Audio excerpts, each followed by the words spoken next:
वो भगवान के नाम भी हो सकते हैं। तो यहाँ पर भगवान को अग्नि कहकर संबोधित किया है, तो इसमें कोई त्रुटि नहीं है, इससे वो देवता नहीं बन जाते। क्यों नहीं बन जाते? क्योंकि वेदांत सूत्रों में उनकी व्याख्या करते हुए बलदेव विद्याभूषण इस चीज़ को समझाते हैं।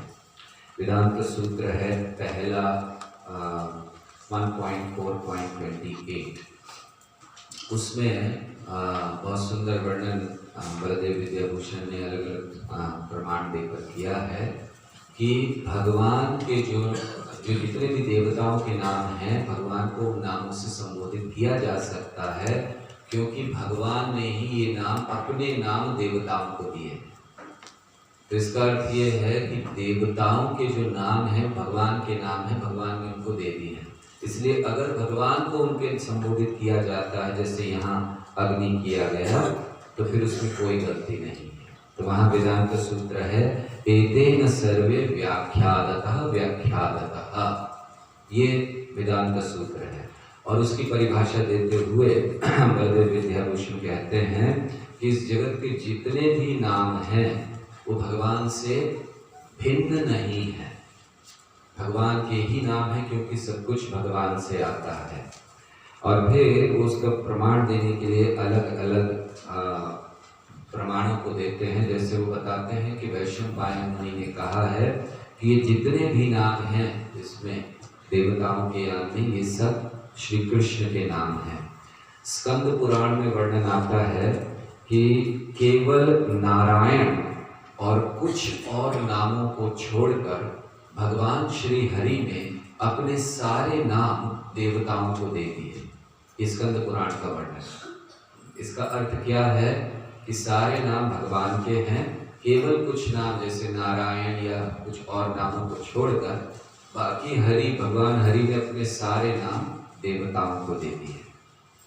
ये क्यों समझा रहे हैं आपको? कभी कंफ्यूज नहीं होना चाहिए, कभी हमें ये नहीं सोचना चाहिए कि भगवान को ऐसे कभी देवताओं के नाम से संबोधित कर दिया तो क्या वो भी देवता हैं या फिर भगवान हैं। तो इस तरह से हमें इसको समझना चाहिए। ठीक है, आगे बढ़िए। कोई हरे कृष्ण। मंत्र 18 तात्पर्य। भगवान की शरण ग्रहण करने तथा उनकी अहेतु की कृपा के लिए प्रार्थना करने से भक्त पूर्ण आत्म साक्षात्कार के पथ पर प्रगति कर सकता है। भगवान को अग्नि के रूप में संबोधित किया गया है क्योंकि वे किसी भी वस्तु को भस्म कर सकते हैं, जिसमें शरणागत व्यक्ति के पाप भी सम्मिलित है। जैसा कि पिछले मंत्रों में वर्णन हुआ है, हमारे पापों को भी वो जला सकते हैं ना। आप लोगों ने एक भजन सुना होगा, चौराग्रगण्यम अष्टकम, सुना है?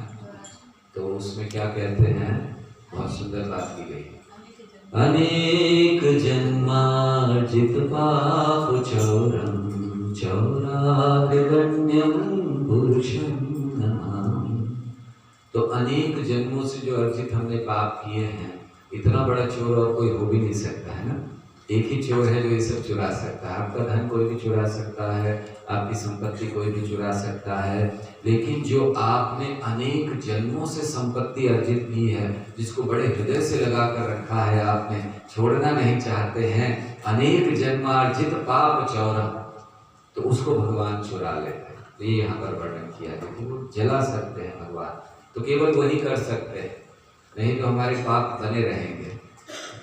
इसीलिए कृष्ण को हृदय में लाएंगे तो कृष्ण पूर्ण शुद्ध हैं, जितनी अशुद्धता है वो चली जाएगी।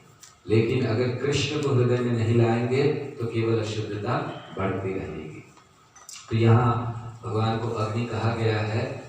बलदेव विद्याभूषण समझाते हैं एक नियम पालन करना चाहिए। जब हम ये उपनिषद शास्त्र इत्यादि पढ़ते हैं तो क्या नियम होना चाहिए कि जब ये जो नाम कहे जाते हैं, जैसे अग्नि, वायु इत्यादि नाम कहे जाते हैं, तो अगर साधारणतः ये जो वेदों की शिक्षाएं हैं उनके विरोधी नहीं लगते तो ये नाम देवताओं के होते हैं। ध्यान से सुनिए, अगर ये जो नाम हैं वेदों की शिक्षाओं के विरोधी प्रतीत नहीं होते, तब ये शिक्षाएं, ये जो नाम हैं वो केवल देवताओं के नाम हैं। लेकिन जब ये वेदों की शिक्षाओं के विरोधी प्रतीत होते हैं तो ये विष्णु के नाम। वेदों की शिक्षाएं क्या हैं? देवता और भगवान में अंतर है, ये वेदों की शिक्षाएं हैं।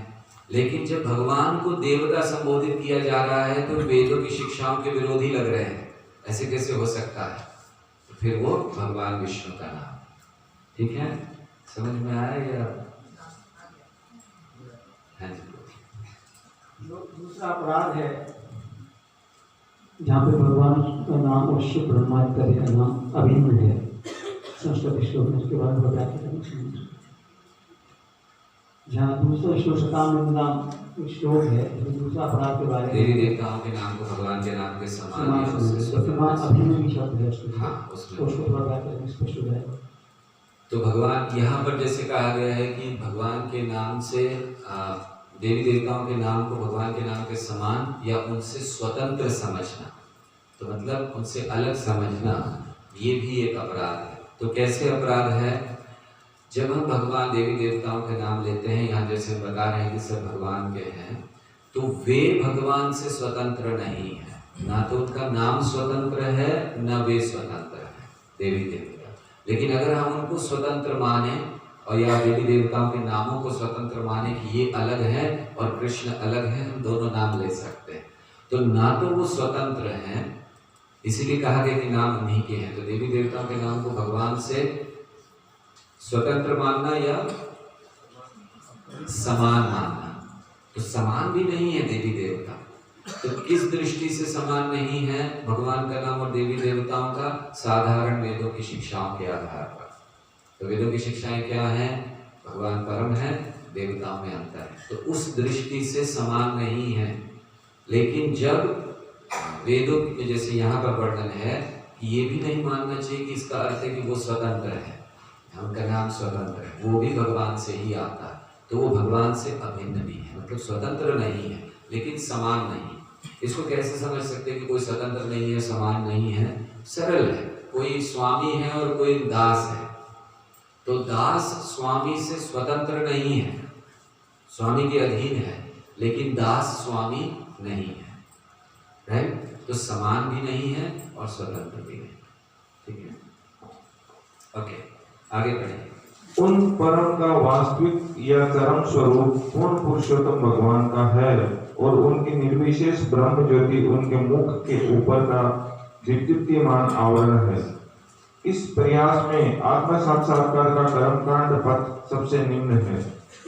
ऐसे कर्म वेदों की विधि विधानों से लेस मात्र भी विचलित होने पर विकर्म में परिणत हो जाते हैं, अर्थात ऐसे कर्म जो कर्ता के हित में नहीं होते, ऐसे विकर्म भ्रमित जीव द्वारा मात्र इंद्रिय तृप्ति के लिए किए जाते हैं।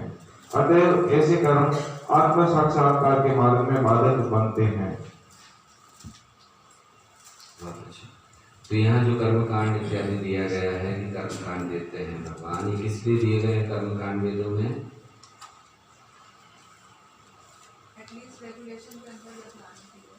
हाँ, रेगुलेशन में आने चाहिए। तो जनरली हम लोग कर्मकांडों में फंस जाते हैं और भगवान की प्राप्ति को भूल जाते हैं। तो कर्मकांड का उद्देश्य क्या है?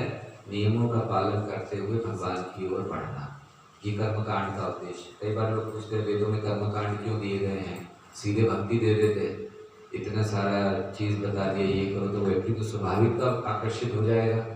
तो क्यों दिए गए? इसलिए दिए गए कि जो कृष्ण की ओर सीधे आकर्षित नहीं है वो धीरे धीरे कृष्ण की ओर आकर्षित हो।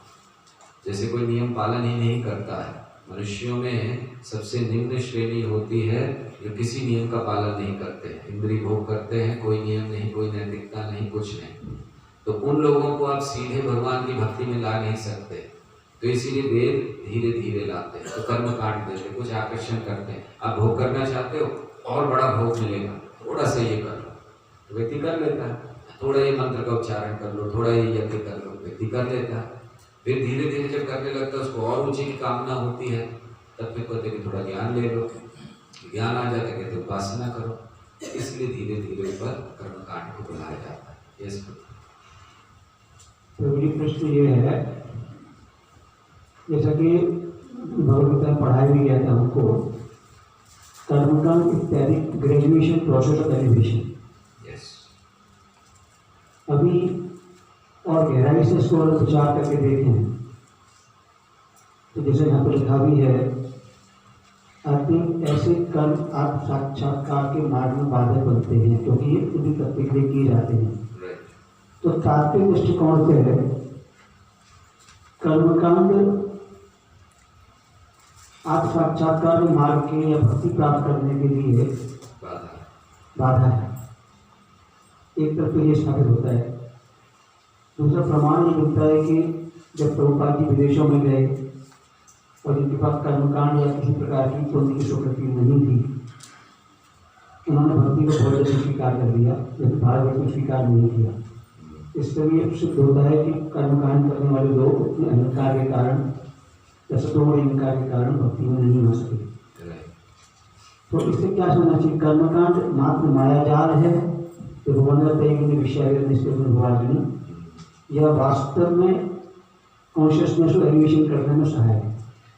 बहुत अच्छा। वैसे इस विषय की चर्चा हम लोग विस्तार से भगवद गीता में जब लैडर योगा लैडर पर आते हैं कि किस तरह एक से सीढ़ी योग की सीढ़ी पर, उस समय विस्तार से करते हैं, लेकिन प्रश्न किया है इसलिए थोड़ा सा बता दें। महत्वपूर्ण बात है कि क्या कर्मकांड सही में विरोधी है। दूसरी तरफ देखा गया, बाहर गए तो कोई कर्मकांड नहीं किया था उन लोगों ने, लेकिन भक्ति को बड़े अच्छे से स्वीकार किया। कर्मकांडी व्यक्ति निश्चित अहंकारी हो जाता है और उस अहंकार के कारण वो भक्ति के शुद्ध मार्ग को स्वीकार नहीं कर पाता कभी कभी, जब बहुत ज्यादा कर्मकांड में लगता है। इसीलिए कर्मकांड को त्यागने के लिए कहा जाता है। श्रील प्रभुपाद जब बाहर गए तो उन लोगों ने बड़ी आसानी से भक्ति को स्वीकारा, क्योंकि जैसे हम लोग समझाते हैं कि आप जब धीरे धीरे इंद्रिय भोग करके फिर कर्मकांड फिर इसमें जाते हो तो ये सीढ़ी की तरह है और भक्ति लिफ्ट की तरह है। इन सारी अवस्थाओं में चाहे व्यक्ति कर्मकांडी हो, ज्ञान कांड में हो, ज्ञान योगी हो, अष्टांग योगी हो, कोई भी स्थिति पर हो, अगर या दुराचारी, अगर उसको भगवान के शुद्ध भक्त का संग मिल जाता है तो लिफ्ट की तरह है, सीधा ऊपर, फिर उसको ये सब मार्ग से जाना नहीं पड़ता। तो जब प्रभुपाद ने उन लोगों को संग दिया तो उन लोगों को ये कर्मकांड ये वो इत्यादि करने की कोई जरूरत नहीं पड़ी, क्योंकि सीधा लिफ्ट से ऊपर ले गए। लेकिन साधारण मार्ग जो लोग अवसर नहीं मिल पाता है, क्योंकि किसको अवसर मिलता है भगवान के भक्त का संग करने का? ब्रह्मांड भ्रमित कोनो भाग्यवान जीव, ब्रह्मांड भर में घूमकर कोई भाग्यवान जीव है जिसको भगवान के भक्त का संग मिल जाता है। तो फिर जब ऐसा संग मिलता है तो उसको कोई चीज करने की जरूरत नहीं। इसीलिए हमने देखा प्रभुपाद ने म्लेच्छों को या जो भी एकदम निम्न स्तर के जिन्होंने कभी सुना नहीं था, प्रभुपाद से राधा कृष्ण के चित्र देखते थे तो पूछते थे ये कौन है, बोले कृष्ण, ये साइड में खड़े कौन, उनकी गर्लफ्रेंड है, तो प्रभुपाद समझाते थे। तो ये भी प्रभुपाद को समझाना पड़ता। तो ऐसे लोगों को शुद्ध भक्त बना दिया, ये प्रभुपाद की शक्ति। लेकिन साधारण मार्ग कर्मकांड से, लेकिन कर्मकांड में अगर फंस जाए व्यक्ति तो उसका अहंकार भी हो जाता है और फिर कर्मकांड जैसे यहाँ लिखा बाधक बन जाता है। तो शुरुआत की अवस्था में कर्मकांड आवश्यक है, जो लोगों को भक्त का संग नहीं मिला, लेकिन आगे चलकर उसको त्यागना भी आवश्यक है। जैसे हम सीढ़ी चढ़ते हैं तो एक सीढ़ी पर हमने पाँव रखा और जब दूसरी सीढ़ी पर हम पाँव रखते थे तो हमें पिछले की सीढ़ी से उठाना होता है। अगर हम नहीं उठाएंगे तो कोई लाभ नहीं, तो बाधा है हमारी प्रगति में। तो कर्मकांड एक सीढ़ी की तरह है, हम उस पर हैं। अब जब हम आगे बढ़ गए हैं और आगे बढ़ना भी उद्देश्य है, अगर हम ऊपर जाना है तो सीढ़ी पे खड़े रहे और बोले बहुत अच्छा लग रहा है तो कोई लाभ नहीं। तो जब उस पर चले गए तब हमें पीछे का पाँव उठा लेना चाहिए। तो कर्मकांड को त्यागना अनिवार्य है, नहीं तो वो बाधा बन जाता है, हमें पकड़ कर रखता है। क्योंकि कर्मकांड बड़ा आकर्षक है, अब ये कीजिए ये प्राप्त होगा, ये कीजिए, और साधारण जगत में हमें अच्छा लगता है। आपको कुछ तकलीफ है, आप ये यज्ञ कर लीजिए, वो यज्ञ कर लीजिए, या ये करिए, ये दान कीजिए। जैसे कल एकादशी थी, शक्तिला एकादशी, तो उसमें कहा जाता है तिल दान करना चाहिए जरूर, है ना। और अगर आप उसको पढ़ें उसके महात्म्य को, बड़ा विचित्र महात्म्य है उसका, कर्मकांड की दृष्टि से है विचित्र। तो ये दान करने से ये होता है, माघ के महीने में ये दान देने से ये होता है, ये सारे कर्मकांड हैं। क्यों? आप कुछ कीजिए, आपको प्राप्त होगा। भगवान की भक्ति में भी कहा जाता है कि हमें भगवान को देना चाहिए। अभी हम मंदिर बनेगा तो स्वाभाविक है, बहुत सहयोग लगेगा। तो क्या भगवान को देना भी कर्मकांड है? बिल्कुल नहीं, यही अंतर है। जैसे हम अपने लिए आत्मेंद्रिय प्रीति इच्छा कार्य बलि काम, कृष्णेंद्रिय प्रीति इच्छा धरे प्रेम नाम, तो अपने लिए करते हैं वो कर्मकांड है, भगवान के लिए करते हैं वो शुद्ध भक्ति है। वही चीज अगर हम भगवान के लिए कर रहे हैं, ठीक है प्रभु? आगे बढ़िए। आत्म साक्षात्कार मनुष्य योनि में ही संभव है, अन्य रूपों में नहीं। कुल मिलाकर 84 लाख योनियां या प्राणियों के रूप हैं, जिनमें से ब्राह्मण संस्कृत से युक्त मानव शरीर ही अध्यात्म ज्ञान प्राप्त करने का एकमात्र अवसर प्रदान करता है। ब्राह्मण संस्कृति में सत्य, इंद्रिय संयम, सहिष्णुता, सरलता, पूर्ण ज्ञान तथा ईश्वर में पूर्ण श्रद्धा सम्मिलित है। ये जो गुण लिखे गए हैं इसको आप माफ कीजिएगा, क्योंकि ये प्रश्न भी है आपका कि ब्राह्मण के कई गुणों में से 3 गुणों को लिखिए। तो यहाँ पर ये 6 गुण दिए गए हैं। ये जो ब्राह्मण सभ्यता होती है ये धीरे धीरे आत्म साक्षात्कार की ओर ले जाने के लिए है। तो ये हमें मदद करते हैं। ये जो गुण है यहाँ पर, जैसे क्या क्या गुण है पढ़िए फिर से। ब्राह्मण संस्कृति में सत्य, सत्य, इंद्रिय संयम, सहिष्णुता, सरलता, पूर्ण ज्ञान तथा ईश्वर में पूर्ण श्रद्धा सम्मिलित। तो ये हमें आत्म साक्षात्कार की ओर ले जाते हैं, क्योंकि ये गुण आवश्यक है। सत्य को अपनाना आवश्यक है। हम लोग झूठ को अपनाए हुए हैं, यही हमारा जीवन का कष्ट है सबसे बड़ा। सारा हमने झूठ को स्वीकार कर लिया है। प्रहलाद महाराज ने कहा ना, प्रहलाद महाराज ने अपने पिता से कहा कि आपकी सबसे बड़ी तकलीफ ये है आपने असत को ग्रहण किया हुआ। तो इसीलिए तत्साधु मन्ये असुरवर्य देहिना सदा समुद्विग्न धियान असत ग्रहण। तो आपने क्या ग्रहण कर रखा है? असत को, सत को ग्रहण नहीं किया, और इसीलिए सदा समुद्विग्न, सारी चिंताएं इसीलिए हैं। और मार्ग क्या है? हित्वा पातम ग्रह अंधकूपम वनम गतो यत् हरिमाश्रयेत। अपने पिता को कहते हैं सब छोड़ो, हरि का आश्रय लो। पिता ये प्रचारक है, कोई डरे नहीं। वो उन्होंने सोचा है ये तो विष्णु को इतना वो करते। उसने पूछा क्या सबसे अच्छी चीज क्या है? उन्होंने कहा आपके लिए बताता हूँ सबसे अच्छी चीज क्या है। हे असुर श्रेष्ठ, देखिए अपने पिता को कैसे उन्होंने संबोधित किया। आप लोग कभी प्रयास मत कीजिएगा, कैसा लगेगा आपको? आपका बच्चा आके कहेगा हे असुर श्रेष्ठ। तो प्रहलाद महाराज कह रहे हैं तत्साधु मन्ये असुर वर्ग देहिनाम, सदा जिसने भी ये देह स्वीकार किया है, देहिनाम सदा समुद्विग्न ध्यान सद्ग्रहण, हमेशा उद्विग्न रहता है, चिंता में रहता है। कैसे उद्विग्न रहता है? समुद्विग्न, पूरी तरह से उद्विग्न रहता है। क्यों? सदा समुद्विग्न ध्यान असत ग्रहण, असत को ग्रहण किया। तो यही चीज है यहाँ सत्यता। ब्राह्मण का गुण मतलब हमें परम सत्य भगवान को स्वीकार करना चाहिए। और फिर आगे के जो दिए गए हैं, तो ये बहुत महत्वपूर्ण है। ये धीरे धीरे हमें भगवान की ओर ले जाने में सहायता करते हैं। आगे बढ़े। ऐसा नहीं है कि केवल अपने उच्च कुल का गर्व करें। जिस प्रकार किसी बड़े आदमी का पुत्र होने से बड़ा आदमी बनने का एक अवसर मिलता है, उसी प्रकार ब्राह्मण का पुत्र होना ब्राह्मण बनने का सुअवसर है। किंतु ऐसा जन्म अधिकार सब कुछ नहीं होता, क्योंकि मनुष्य को तब तक अपने लिए ब्राह्मण की योग्यताएं प्राप्त करनी होती हैं। तो आपका एक प्रश्न है ना कि केवल जन्म लेने से क्या कोई योग्य हो जाता है? जन्म नहीं है। भगवान ने क्या कहा? चातुर्वर्ण्य मया सृष्टम गुण कर्म विभागशः। गुण और कर्मों के आधार पर है। ये जन्म नहीं है कि हमारा जन्म हो गया हम ब्राह्मण हो गए। उसको ब्रह्म बंधु कहते हैं। अगर ब्राह्मण कुल में जन्म हुआ लेकिन वो ब्राह्मण की तरह कार्य नहीं कर रहा है तो ब्रह्म बंधु कहलाता है। ठीक है, आगे बढ़िए। ज्यों ही मनुष्य ब्राह्मण का पुत्र होने के कारण अपने जन्म पर गर्व करता है, किंतु वास्तविक ब्राह्मण के गुणों को प्राप्त करने की अपेक्षा करता है। उपेक्षा।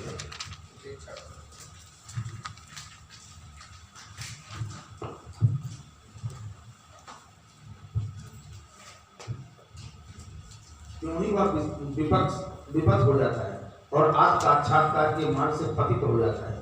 इस प्रकार मनुष्य के रूप में उसका जीवन उद्देश्य विफल हो जाता है। हम लोग भी भक्ति में आए हैं, हमारा भी कोई उद्देश्य है ना भक्ति में आने का। अगर हम उस उद्देश्य को भूल जाएं, विपथ हो जाएं, तो क्या होगा? हमारा भी यही स्थिति होगी। जैसे यहाँ पर लिखा गया है कि वो जीवन का जो उद्देश्य है मनुष्य के रूप में, उसको प्राप्त नहीं कर पाएगा। तो हमें हमेशा भक्ति में आकर अपने उद्देश्य को याद करना चाहिए, भूलना नहीं चाहिए किस उद्देश्य से आए। किस उद्देश्य से आए भक्ति में? धन कमाने, प्रतिष्ठा लेने, बड़े व्यक्ति बनने, प्रसिद्ध बनने? क्या किस लिए आए भक्ति में?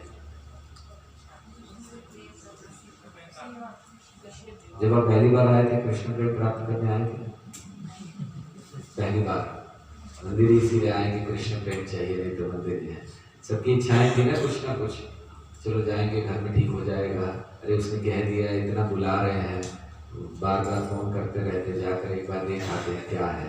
ऐसे तो नहीं, कोई इच्छा से तो नहीं आए थे, अलग अलग इच्छाओं से। कि अब हमें पता चल गया है कि जीवन भक्ति का उद्देश्य क्या है? कृष्ण की प्राप्ति, कृष्ण की संतुष्टि, कृष्ण को आनंद देना। अनुकूलेन कृष्णानुशीलनम भक्ति उत्तमा, अनुकूल भाव से कृष्ण की भक्ति करना। तो इसीलिए इस उद्देश्य को कभी हमें भूलना नहीं चाहिए।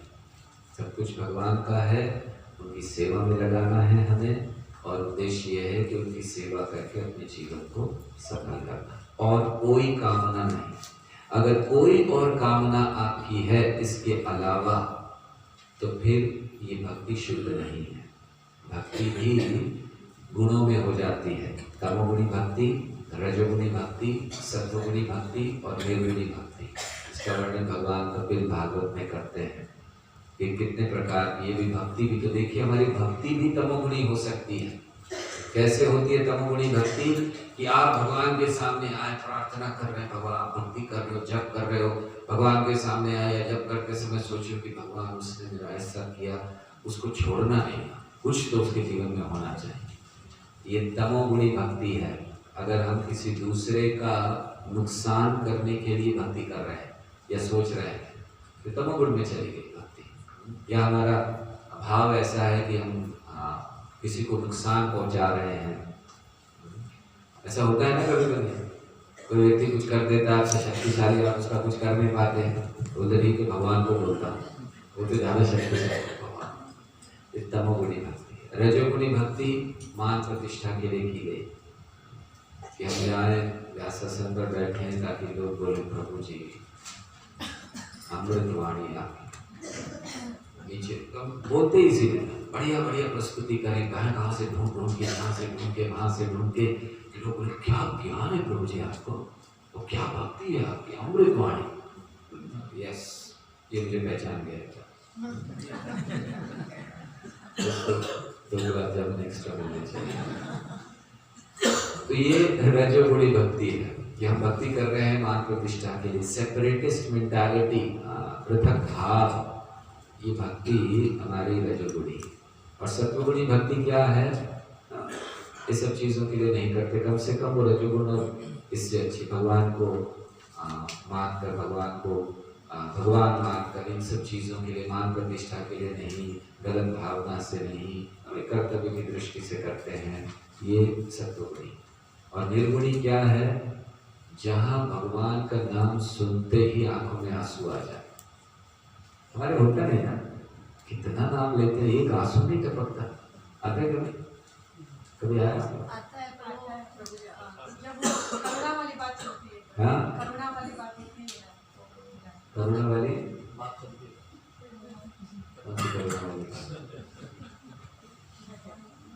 भगवान कितने दयालु हैं। हाँ, अच्छा कभी कभी आ जाता है आप लोग भाग्यवान, हमारे तो आंसू ही नहीं आते हैं। रोज बैठे सोचते हैं जब कर रहे भगवान का नाम ले रहे, एक आंसू करते हैं। प्रभु जी ने लेडीज की नेचर है, तो प्रेम से, कृष्ण प्रेम से नहीं आता, कृष्ण प्रेम से नहीं आता। महाराज ने उस दिन वर्णन किया था ना कि भगवान के रूप कितना सुंदर है, वो ऐसे है, तो ऐसे।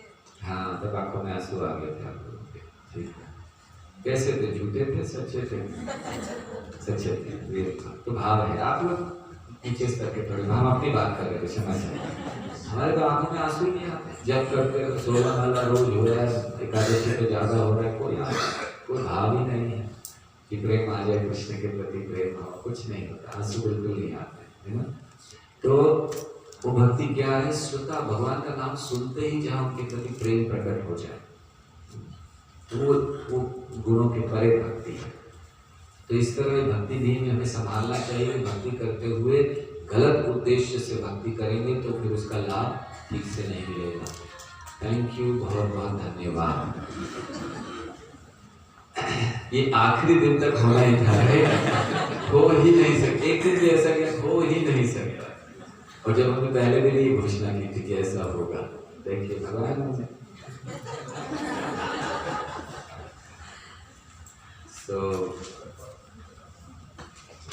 तो हमारी भक्ति में उद्देश्य को नहीं भूलना चाहिए। किसी भी कार्य को उसका उद्देश्य अच्छा या बुरा बनाता है। कार्य अपने आप में अच्छा बुरा नहीं होता, लेकिन उसका उद्देश्य उसको बुरा या अच्छा बनाता है। तो हमारा जप अपने आप में ये महत्वपूर्ण नहीं है, लेकिन उसके पीछे जो उसका उद्देश्य महत्वपूर्ण है। हम जब कर रहे हैं हरे कृष्ण कृष्ण छोड़ना नहीं उसको, हरे कृष्ण कृष्ण कृष्ण हरे हरे, इतना मेरा अपमान किया, हरे कृष्ण क्या मिल रहा है आपको? उद्देश्य गलत है। आप भक्ति कर रहे हो तो हमारा उद्देश्य होना चाहिए कृष्ण की प्रसन्नता। कृष्ण के सामने आकर कहना चाहिए, Krishna please be pleased by my endeavour. हमारे प्रयास से आप प्रसन्न हो जाइए, बस। तो ये हमारी प्रार्थना होनी चाहिए। ठीक है, आगे बढ़िए। हमें भगवान आश्वस्त करते हैं कि आत्म साक्षात्कार के पद से प्रतीक अर्थात योग भ्रष्ट आत्माओं को या तो अच्छे ब्राह्मण परिवारों में या धनी व्यापारियों के परिवारों में जन्म देकर अपना सुधार करने का अवसर प्रदान किया जाता है। ऐसे जन्मों से आत्म साक्षात्कार के कुछ अवसर प्रदान किए जाते हैं।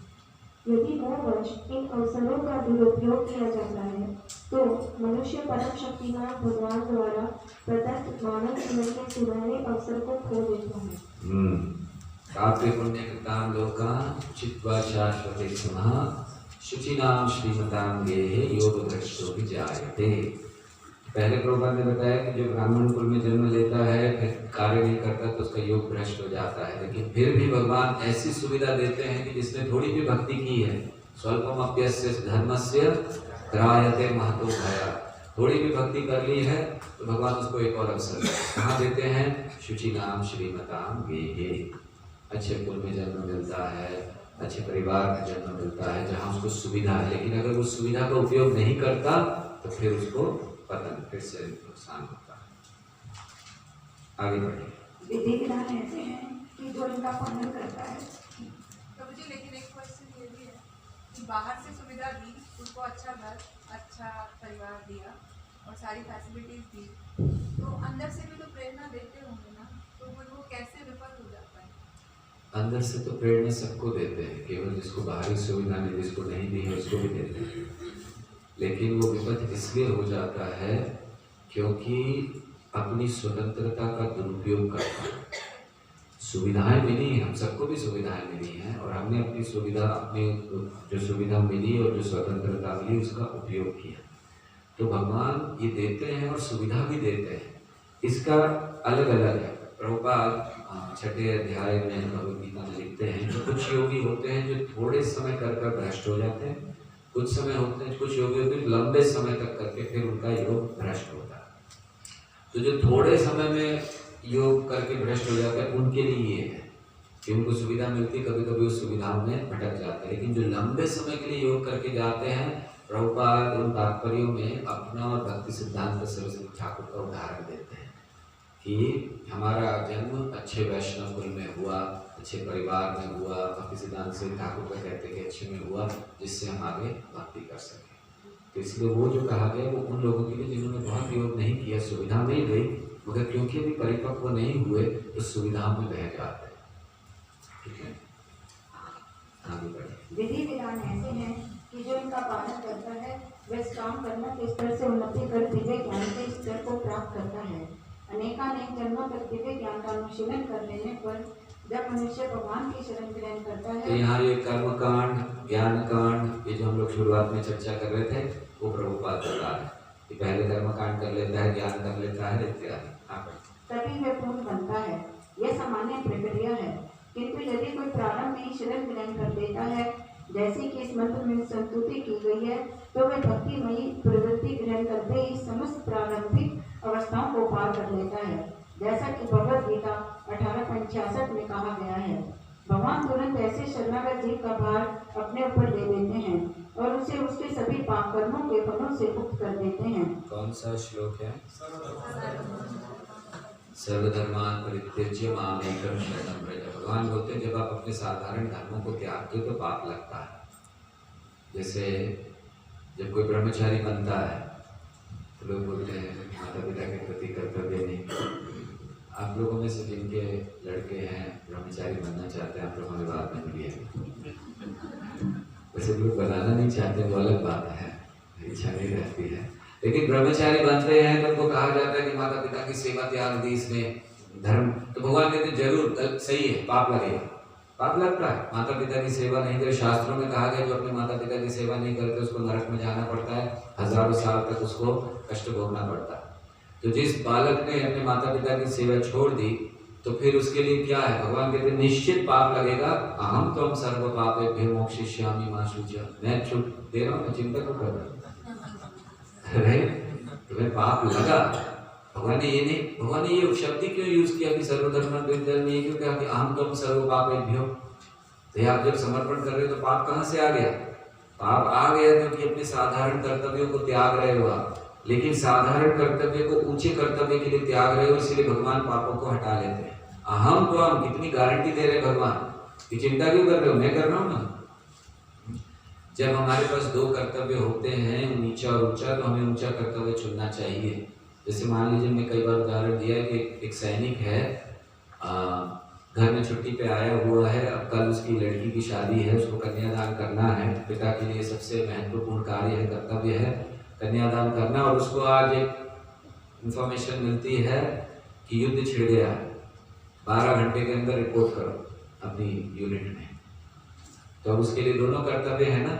यहाँ पिता का कर्तव्य निभाना, कैसे होगा कल लड़की की शादी, अगर चले जाएंगे, और वहाँ उनको देश की रक्षा करनी, तो क्या करेगा पिता? क्या करना चाहिए? नोटिस भेज देना चाहिए कि बीमार हूँ, इत्यादि नहीं आ सकता। देश की रक्षा साधारण है, देश की रक्षा करेगा। तो उसको अपने छोटे कर्तव्य को त्यागना पड़ेगा। अपना जो अपनी पुत्री के प्रति या परिवार के प्रति कर्तव्य, उसको त्यागना पड़ेगा ताकि ऊंचे कर्तव्य को वो बना सके। तो इसी तरह जब कोई भगवान की शरण जाते हैं तो भगवान कहते हैं तुम्हें पाप लगेगा, लेकिन अहम तो हम सर्व पापेभ्यो मोक्षयिष्यामि मा शुचि। डरो मत, मैं तुम्हें सब पापों से मुक्त करूंगा। जैसे कल हम चर्चा करें, गतो मुकुंदम परिहृत्य करता। जब हमारे ऊपर बहुत सारे ऋण है ना, देवताओं के, ऋषियों के, तो भगवान क्या कहा गया श्लोक में? देव ऋषि भूता तृणाम पितृणाम न किं करोनाय प्रणीच राजन सर्वात्मनाय शरणं शरण्यं गतो मुकुंदं परिहृत्य करतम्। बस इतने सारे ऋण है हमारे ऊपर, देवताओं का, ऋषि मुनियों का, अन्य जीवों का, पितरों का, इतने सारे पैदा होते ही ऋण हो जाते हैं।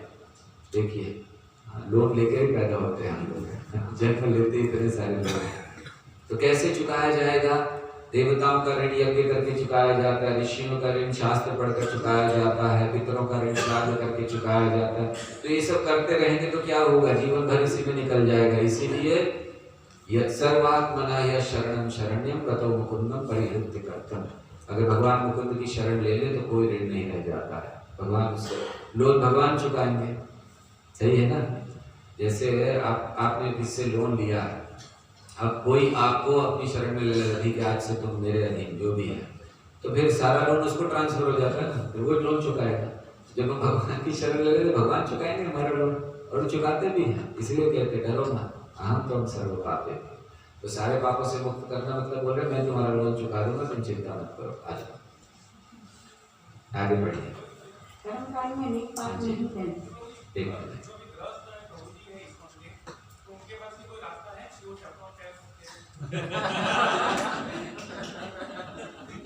माता जी हैं फिर बाद में पूछिए इससे सबके।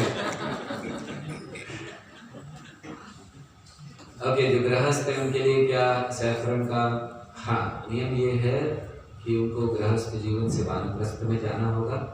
फिर वानप्रस्थ जीवन के बाद गुरु की अनुमति से अगर चाहे तो संन्यास ले सकते हैं। हमारे कई सन्यासी पहले गृहस्थ थे, ऐसा नहीं है कि वो लोग गृहस्थ नहीं थे।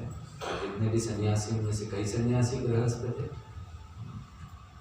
और सबसे छोटा गृहस्थ जीवन तमाल कृष्ण महाराज का था, कुछ ही दिन की शादी। तो कई हमारे जो सन्यासी इस समय वो गृहस्थ थे, तो आज भी हो सकता है, लेकिन आज वो गृहस्थों में वो रुचि नहीं रह गई है कि बाहर आने की। वो सोचते हैं हम तो गृहस्थ हैं, माया में हैं, प्रभु जी हम यहीं ठीक हैं। तो ये हो सकता है, लेकिन उसके लिए आपको तैयारी, आपको वानप्रस्थ लेना होगा। वानप्रस्थ के बाद फिर संन्यास की तैयारी, और संन्यास नहीं भी हो तो हमने देखा कुछ स्थानों में वानप्रस्थ में भी ये दिया जाता है, लेकिन उसके लिए पूर्ण रूप से, क्योंकि ये जो कपड़ा है ये वैराग्य, जो रंग है वैराग्य का लक्षण। वैराग्य मतलब आपने अपनी सारी इच्छाओं को जला दिया, तब आप ये ग्रहण कर सकते हैं। जैसे सती देवी ने अपने आप को अग्नि में जलाने से पहले भगवे वस्त्र धारण किए, भागवत में वर्णन है। तो उस समय दक्ष के यज्ञ में सबके सामने, तो ये दिखलाने के लिए कि जो भगवे वस्त्र हैं ये फिर आपने वो सारी इच्छाओं को जला दिया अपने हृदय की, कोई आसक्ति नहीं है परिवार से, धन से इत्यादि, तब आप ग्रहण कर सकते हैं। तो समझते हैं, ठीक है, आगे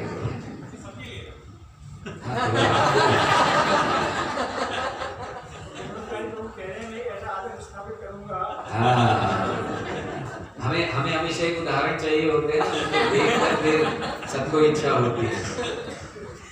माता जी बड़ी खुश बहुत खुश है।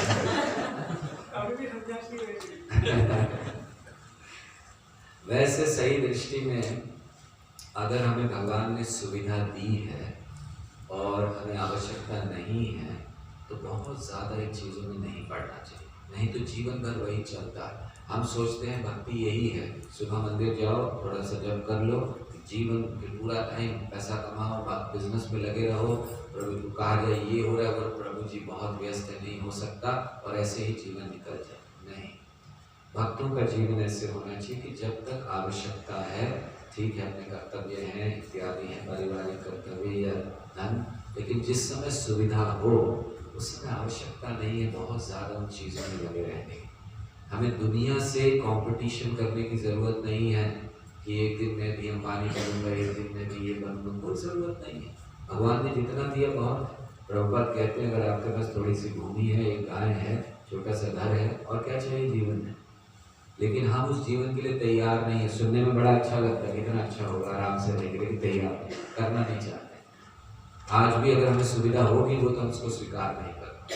तो बहुत अच्छा, कम से कम आपके हृदय में भावना तो आई, और आपके कारण और भी लोगों ने आए भी निश्चित। तो हो सकता है अगली बार जब हम आए तो केवल एक व्यक्ति सैफरन नहीं आगे। कर्म कांड में अनेक पाप नहीं हैं, जबकि ज्ञान कांड में ऐसे पाप कर्मों की संख्या कम है, किंतु भगवत भक्ति या भक्ति पथ में किसी प्रकार के पाप होने की संभावना नहीं रहती। भगवत भक्त भगवान के सारे शुभ गुणों को प्राप्त कर लेता है, तो ब्राह्मण के गुणों के विषय में क्या कहा जाए। भक्त स्वतः एक दक्ष ब्राह्मण के गुण प्राप्त करके यज्ञ संपन्न करने का अधिकारी हो जाता है। ये भक्ति करने से सारे ब्राह्मण के गुण आ जाते। कहाँ लिखा है, कुछ लोग याद रखो, यस्यास्ति भक्ति भगवत किंचन सर्वे गुणा सत्व समासते सुरा, सारे गुण आ जाते। हाँ आगे। भले ही उसका जन्म ब्राह्मण कुल में ना हुआ हो, ऐसा है भगवान का सामर्थ्य। वे ब्राह्मण कुल में जन्मे व्यक्ति को निम्न कुल जन्मा चांडाल बना सकते हैं, और चांडाल को भक्ति में सेवा के बल पर योग्य ब्राह्मण से भी श्रेष्ठ बना सकते हैं। चूंकि सर्वशक्तिमान भगवान सबके हृदय में स्थित हैं, अतः वे अपने निष्ठावान भक्तों को निर्देश दे सकते हैं, जिससे वे सही मार्ग पा सकते हैं। ऐसे निर्देश विशेषतः भक्त को दिए जाते हैं। भले ही वह कुछ अन्य चीज की इच्छा कर रहा हो। जहाँ तक अन्यों का संबंध है, ईश्वर किसी कर्ता को उसके ही अपने उत्तरदायित्व पर अनुमति देते हैं, किंतु भक्त को भगवान इस तरह निर्देश देते हैं कि वह कभी त्रुटि नहीं करता। श्रीमद् भागवत 11.5.42 में कहा गया है, सपादमूलम भजताप्रियस्य त्यक्तानि भावस्य हरिभवेश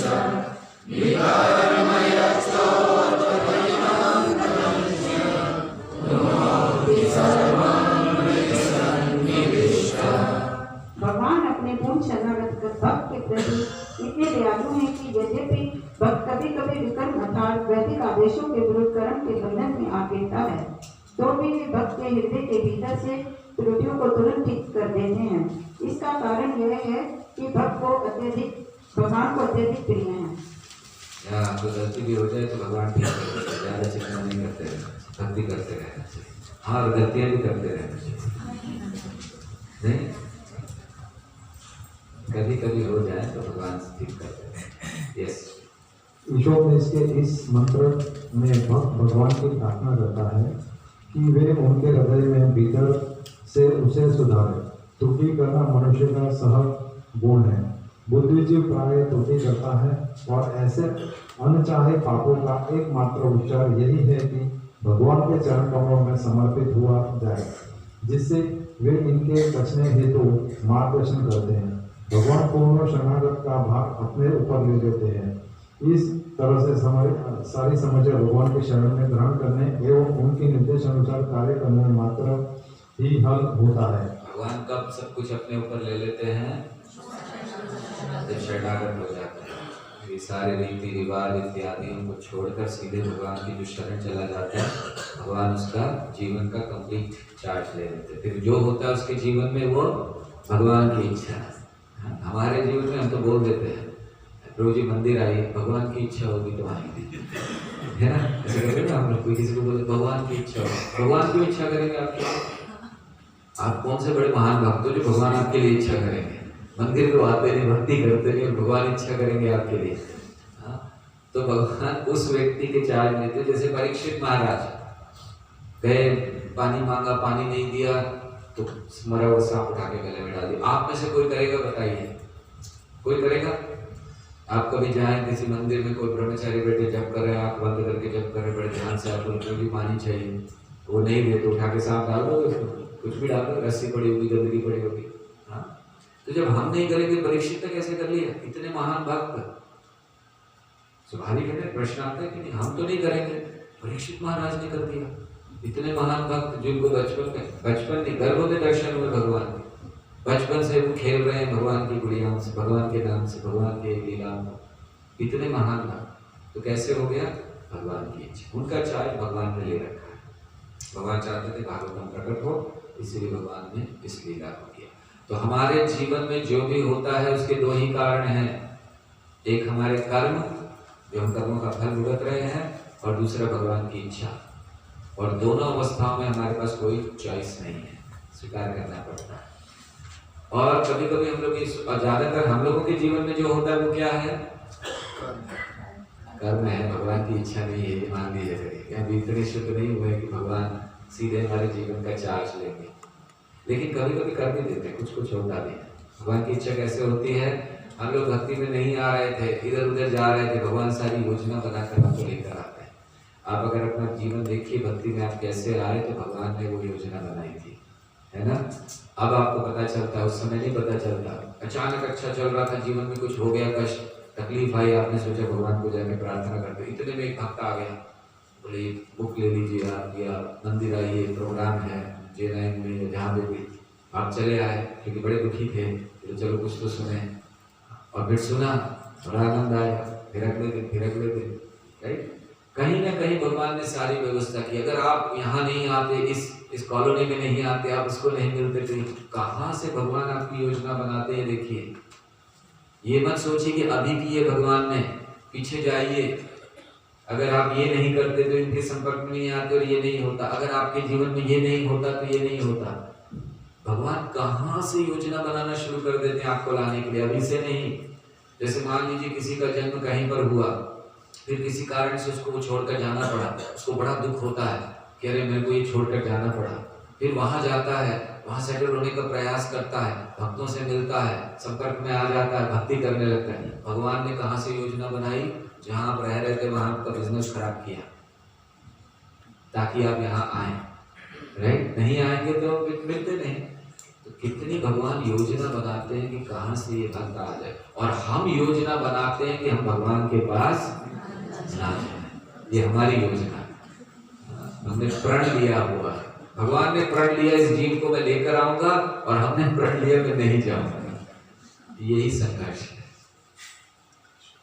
ऐसे निर्देश निष्ठावान भक्त को दो प्रकार से दिए जाते हैं। पहला, ये आपके प्रश्न का एक उत्तर है, ध्यान से पढ़िए। भगवान के ये प्रश्न आ सकता है एग्जाम में कि भगवान किस तरह से दो तरह से जीव को उपदेश देते हैं। हाँ जी, पढ़िए। पहला साधु शास्त्रों तथा गुरु के द्वारा, तथा दूसरा स्वयं भगवान द्वारा, जो हर एक के हृदय में निवास करते हैं। इस तरह वैदिक ज्ञान में प्रबद्ध भक्त सभी प्रकार के सुरक्षित रहता है। वैदिक ज्ञान दिव्य है, अंतर संसार के शैक्षणिक पद्धतियों से नहीं समझा जा सकता। केवल भगवान तथा गुरु की कृपा से ही मनुष्य वैदिक मंत्रों को समझ सकता है। यस्स देवो परा भक्ति अर्था देवे तथा गुरु। यदि मनुष्य प्रामाणिक गुरु के शरण ग्रहण कर लेता है तो समझना चाहिए कि उसे भगवत कृपा प्राप्त हो गई है। भगवान भक्त के लिए गुरु रूप में प्रकट होते हैं। इस तरह गुरु वैदिक आदेश तथा भीतर से स्वयं भगवान भक्त का पूरे सामर्थ्य से मार्गदर्शन करते हैं। इससे भक्त के भौतिक मोह की माया में पुनः पतन की कोई संभावना नहीं रहती। इस तरह से चारों ओर से संरक्षित भक्त पूर्ण सिद्धि के चरम लक्ष्य तक निश्चित रूप से पहुंचता है। इस मंत्र में इस संपूर्ण विधि का संकेत दिया गया है, और श्रीमद् भागवतम 1.2.17.20 में इसकी व्याख्या हुई है। कौन से श्लोक है? 1.2 17 से 20 तक।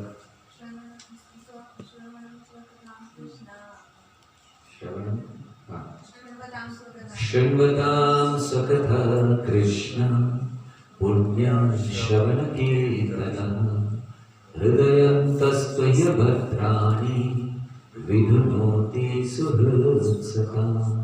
ऐसे श्लोकों से तदा रजस्तमो भावो इत्यादि। ठीक है, आगे बढ़िए। अंतिम पैराग्राफ आपके इस बुक का। जय हो। भगवान के यश का श्रवण तथा कीर्तन स्वयं ही एक पुण्य कार्य है। भगवान चाहते हैं कि प्रत्येक व्यक्ति उनके गुणों का श्रवण तथा कीर्तन करे, क्योंकि वे समस्त जीवों के हितैषी हैं। भगवान के यश के श्रवण तथा कीर्तन से मनुष्य समस्त अवांछित वस्तुओं से शुद्ध हो जाता है और तब ईश्वर के प्रति उसकी भक्ति स्थिर हो जाती है। इस अवस्था में भक्त में रावण गुण आ जाते हैं और प्रकृति के अधम गुणों रजो तथा तमो का प्रभाव पूर्णतः लुप्त हो जाता है। भक्त अपनी भक्तिमय सेवा के पद पर पूर्णतः प्रबुद्ध हो जाता है और इस प्रकार वह भगवान के पद को तथा उनको प्राप्त करने की पद्धति को जान लेता है। जो जो सारे संशय घट जाते हैं क्योंकि वह शुद्ध भक्त बन जाता है।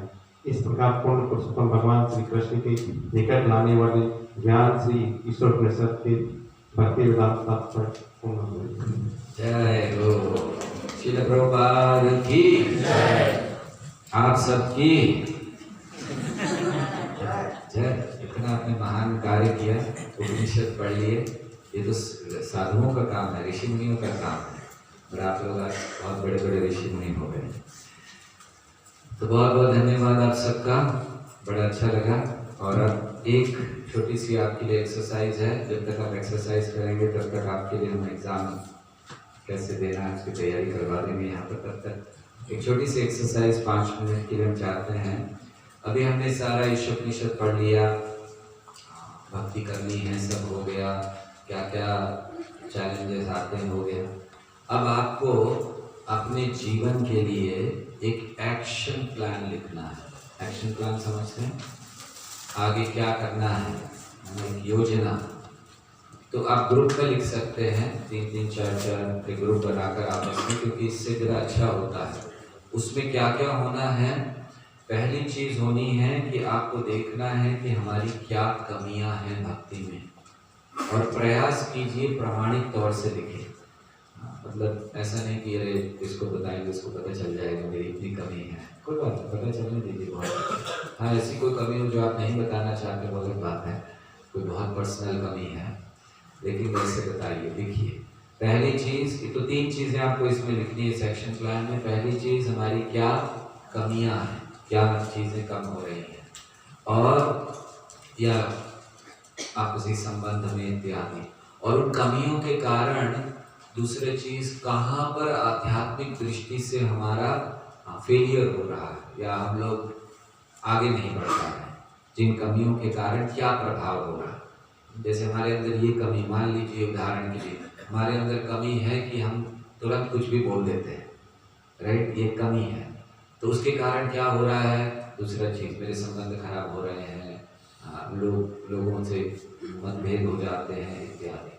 और तीसरा, उसको ठीक करने के लिए क्या योजना कर सकते हैं, तो कैसे हम, क्या हमारे लिए सफलता होनी चाहिए कि इन जो फेलियर्स हमारे हो रहे हैं उनको हम कैसे दूर कर सकते हैं। ठीक है, 3 चीजें आपको चर्चा करनी है, तो आप ग्रुप में करें, ज़्यादा अच्छा होगा। अकेले करेंगे तो बिल्कुल नहीं लिखेंगे। तो कृपया अभी आपको 5 मिनट का समय है, 5 मिनट में चर्चा तुरंत कीजिए।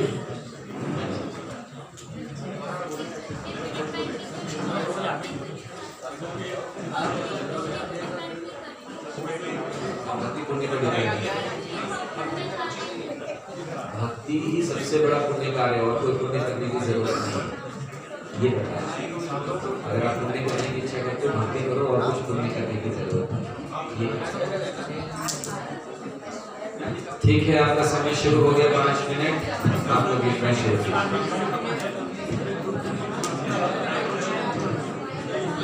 प्रतीक।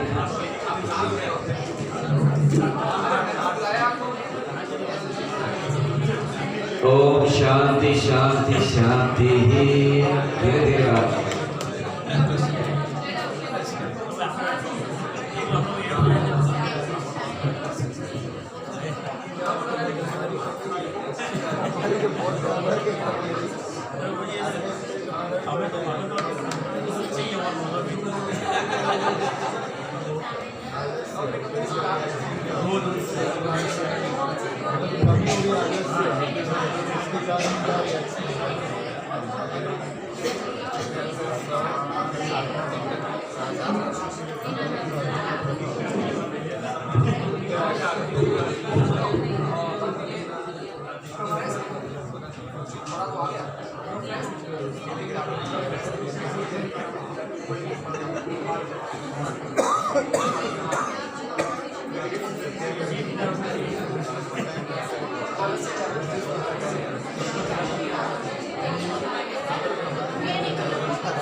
उसका लेकर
आप लोगों को और समय चाहिए कि हो गया? तो बात क्यों कर रहे हैं फिर से? ओके, कितना अच्छा लग रहा था, इतनी सारी हंगामा। ओके, हरे कृष्णा कृष्णा कृष्णा हरे हरे, हरे राम राम राम हरे हरे। यस, तो आप लोगों ने ये चर्चा कर ली।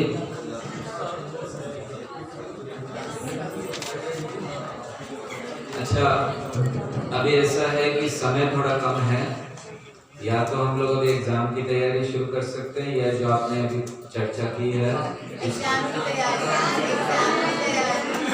बोलने भी नहीं दिया।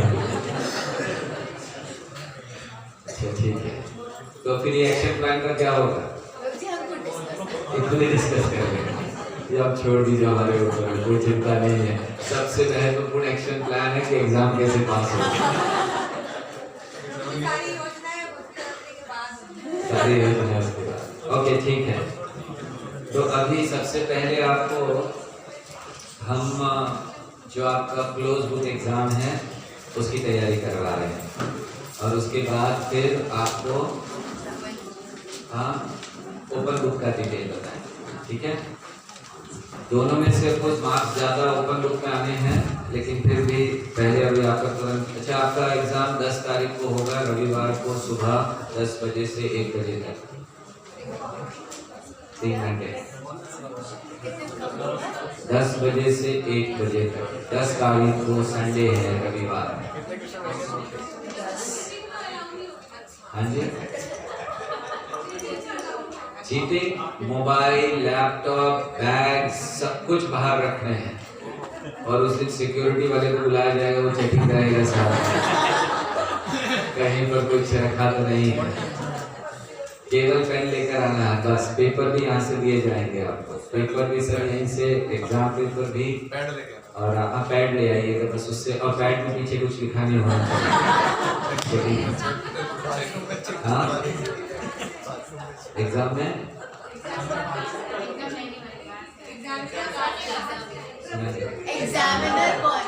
एग्जामिनर कौन है?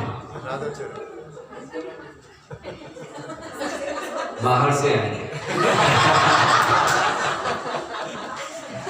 एक्सटर्नल। ठीक है, इसको जरा जल्दी कर लें। हाँ जी, पेपर आप हमसे बाद में मिलिएगा। तो जो लोग पेपर लीक करवाना चाहते हैं वो हमसे मिलें, थोड़ी घूस लेकर साथ में अच्छी खासी, उसके बाद देखा जाएगा। ओके, आपको जो प्रश्न पेपर है उस पर आप लिखना शुरू कीजिए। आपको हम बता रहे हैं, ये हम भेजेंगे नहीं आपको सॉफ्ट कॉपी, आपको अपने आप लिखना है, क्योंकि जनरली बाहर दिया नहीं जाता है। बट आप लोगों के उत्साह को देखकर हमने सोचा ठीक है दे देते हैं। तो ये जो हम अभी बता रहे हैं, ये आपको प्रश्न बताएंगे, और कौन से पेज पर, वो जो हिंदी की बुक है ना नीली वाली, ये जो आप सबकी है, ये इसके पेज नंबर्स हैं। क्योंकि कई पुरानी बुक होंगी तो उसमें पेज नंबर डिफर हो जाते हैं। नहीं, ये ईशोपनिषद के कौन से पेज पर उत्तर दिया गया है इस प्रश्न का, ये आपको बता रहे हैं। ठीक है, तो आपके सारे 78 प्रश्न तुरंत रेडी हो जाएंगे। वो फाइन कर लिया, ठीक है, आगे बढ़ते हैं। नेक्स्ट, नहीं फाइन कर लिया ऑलरेडी। आप सब माता जी से मिलिएगा, जिनको चाहिए वो सबको बताएंगे, और नहीं बताएं ठीक है। नेक्स्ट, अभी हम लोग ओपन बुक का चर्चा करेंगे।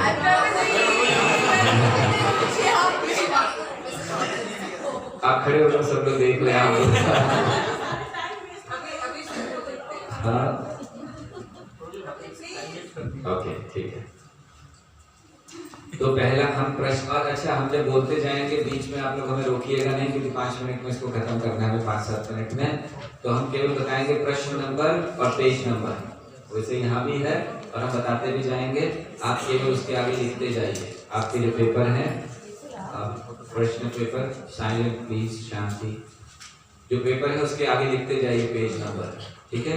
तो हम फिर उसके बाद ये सारे 78 को हो जाएगा। तो ये क्यों बता रहे हैं कि हो सकता है आपने कोई प्रश्न का उत्तर लिया हो, लेकिन वो उत्तर हमें नहीं चाहिए, जो हमें उत्तर चाहिए उस पेज पर होगा, तो इसीलिए आपको वही उत्तर देना है। और ज़्यादातर हम लोग एग्जाम में जब करेक्शन करते हैं तो पूरा नहीं पढ़ते, पॉइंट्स पढ़ते, पॉइंट्स आए कि नहीं आए। आप अगर रामायण महाभारत लिखेंगे कुछ मार्क्स नहीं मिलने वाले, पॉइंट्स होने चाहिए उसमें, ठीक है।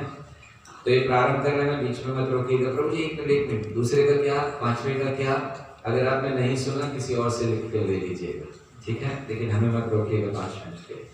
प्रश्न नंबर 1, पेज नंबर 6। अच्छा, इसमें वो जो रोमन उसमें लिखे हुए हैं ना, वो अलग हैं इसमें, जैसे आपकी हिंदी में रोमन है और वैसे नॉर्मल लिखे गए हैं। तो ये पेज नंबर 6 पर है, रोमन पे नहीं। हाँ, प्रश्न नंबर 2, ये 11th and 14th रोमन में, 11th and 14th रोमन में। प्रश्न नंबर 3, ये 7th और 8th रोमन में, क्योंकि ये सब इंट्रोडक्शन से। प्रश्न नंबर 4, 10th और 11th रोमन में और 14th, 3 पेजों से इसको लेना है। प्रश्न नंबर 5, 10th रोमन में। अभी रोमन समाप्त हो गया, अब जो भी कहेंगे वो नॉर्मल होंगे। प्रश्न नंबर 6, प्रश्न नंबर 6 के लिए हमने आपको एक चार्ट दिखाया था, अगर आपको याद हो। कौन सा प्रश्न क्या आपका? हाँ, प्रश्न क्या है?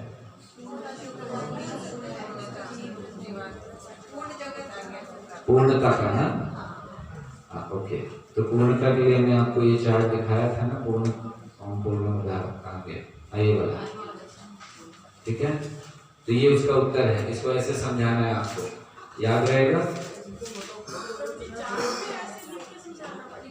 नहीं, आप साधारण लिख दीजिए, चार्ट बनाइए, कोई प्रॉब्लम नहीं। चार्ट भी बना देंगे तो भी ठीक है, नहीं भी बनाया लिख दिया तो भी ठीक है। ये पॉइंट्स आने चाहिए सारे, ठीक है। ओके, ये कौन से प्रश्न का है? 6। ओके, आगे बढ़े। प्रश्न 7, पेज नंबर 3। प्रश्न 8, ये हमने एक आपको स्लाइड दिखाई थी। 8 क्या प्रश्न है?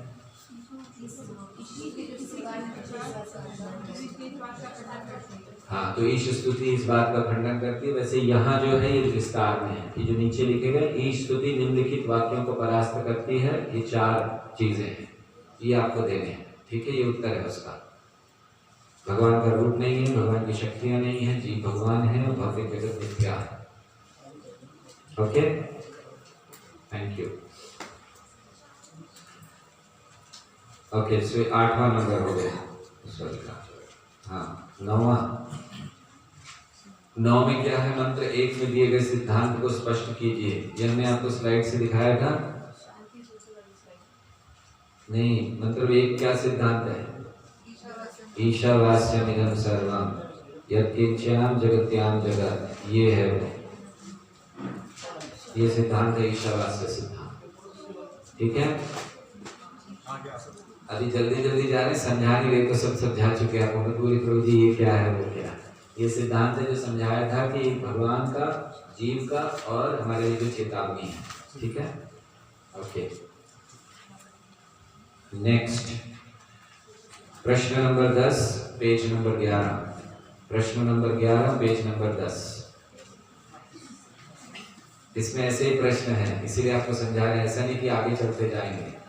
प्रश्न नंबर 12 पेज नंबर 9, प्रश्न नंबर 13 पेज नंबर 5, प्रश्न नंबर 14 पेज नंबर 10, प्रश्न नंबर 15 पेज नंबर 9, प्रश्न नंबर 16 पेज नंबर 6। आपको खाली बस जो हम पेज नंबर बता रहे हैं वही आगे लिखते जाना, प्रश्न नंबर तो ऑलरेडी है। प्रश्न नंबर 17 पेज नंबर 12, प्रश्न नंबर 18 पेज नंबर 17। हमें बड़ा अजीब लग रहा है, मतलब हम क्या हो रहा है कि पहले आपको बता दें कि ये प्रश्न आएंगे, उसके बाद उसका उत्तर कहाँ है वो बता दें, अब बस खाली लिखना बाकी है। अब हमने कहा आप लोग ये कहेंगे प्लीज आप ही लिख दो, हमारे एग्जाम भी आप ही दे दो, बच्चा क्या करे। इतनी तैयारी तो शायद कहीं नहीं करा था। पेज नंबर लिख दे। हाँ?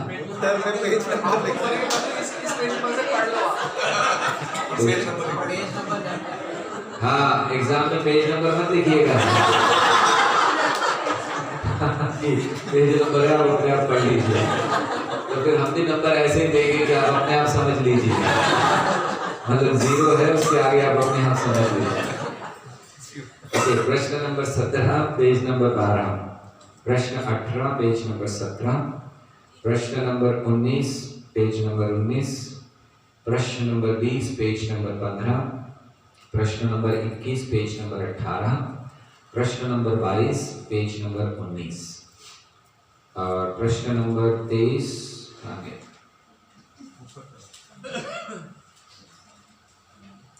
ओके, प्रश्न नंबर 23 पेज नंबर 15, प्रश्न नंबर 24 पेज नंबर 17, प्रश्न नंबर 25 तार्किक विकास क्रम को दर्शाते हुए ईश स्तुति से मंत्र 3 तक के पहले खंड का अवलोकन संक्षेप में कीजिए। तो हम लोगों ने विभाग बनाए थे ना, वो याद है आपको शुरुआत में, तो क्या कैसे मंत्र 1 2 3 होता है, तो उसको ले लें। ये जो प्रश्न है कि ईश स्तुति से आपके इसमें मंत्र 1 लिखा है, दरअसल वो मंत्र 3 तक है, पहले खंड का अवलोकन, तो मंत्र 3 को, ठीक है, वो आपको अपने हिसाब से देना है।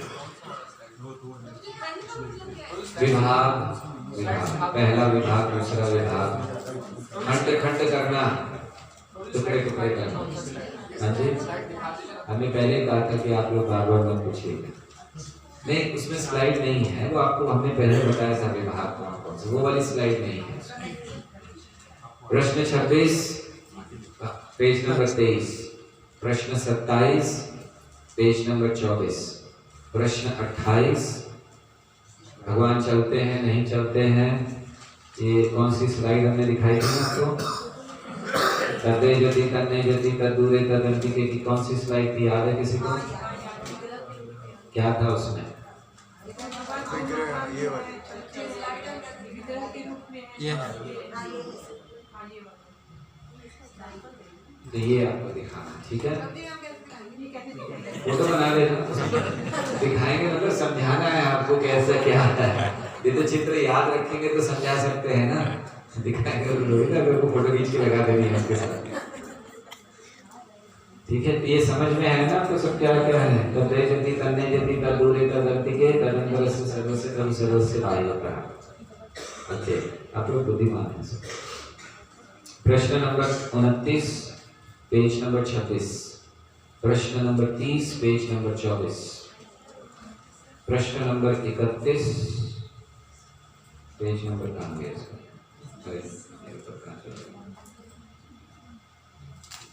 ओके, पेज नंबर 25, प्रश्न नंबर 32 पेज नंबर 23, प्रश्न नंबर 33 पेज नंबर क्या बोलते हैं इसको 38 और 39, पेज नंबर 34 और सॉरी प्रश्न नंबर 34 पेज नंबर 34, प्रश्न नंबर 35 पेज नंबर 33 प्रश्न number 36 page number 36 36, page number प्रश्न 37 पेज नंबर 34 34, पेज प्रश्न नंबर 38 38 पेज नंबर 45, प्रश्न नंबर 39 पेज नंबर 44। ठीक है, बाकी का आप लोग कर लीजिएगा। नहीं मिले तो नहीं हो तो मर्जी से कर सकते हैं। ठीक है,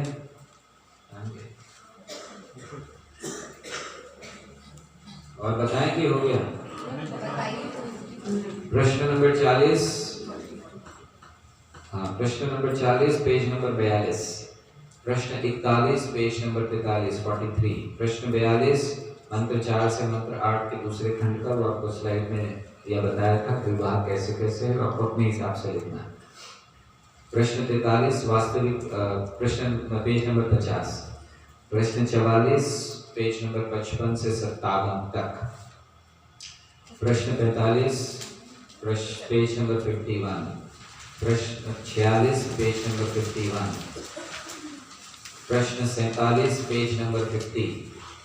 प्रश्न 48 पेज नंबर 51 और प्रश्न 49 पेज नंबर 60 और 61। प्रश्न 50 पेज नंबर 58 58। प्रश्न 51 पेज नंबर 50। प्रश्न 52 पेज नंबर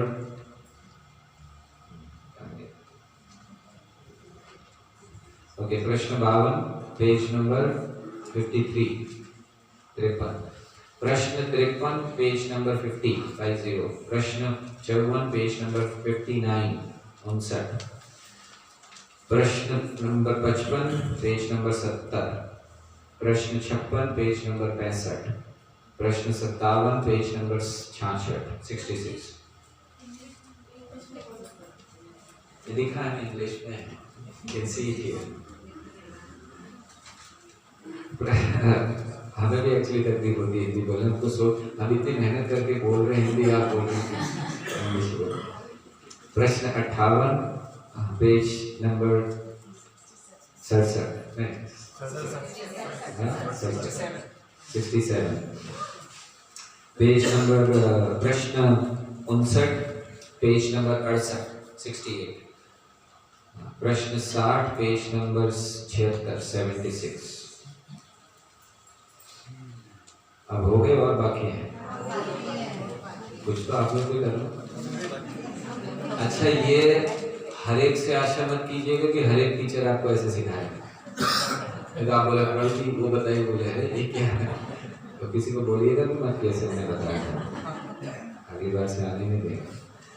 प्रश्न 61 पेज नंबर 80 80। प्रश्न 62 पेज नंबर 86 86। प्रश्न 63 63 पेज नंबर 87। प्रश्न 64 पेज नंबर 90। प्रश्न 65 पेज नंबर 91। प्रश्न 66 पेज नंबर 95। प्रश्न 67 पेज नंबर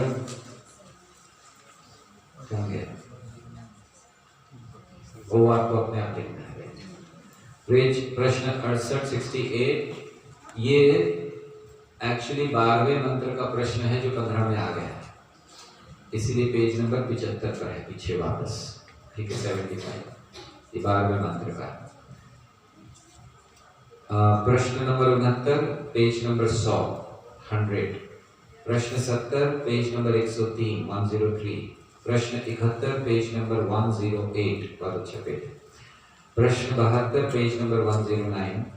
प्रश्न 73 पेज नंबर 118। प्रश्न 74 पेज नंबर 121। प्रश्न 75 पेज नंबर 123। प्रश्न 76 पेज नंबर 123। प्रश्न 77 पेज नंबर 126 126 और आखिरी प्रश्न को आपको अपने आप लिखना है। Thank you very much.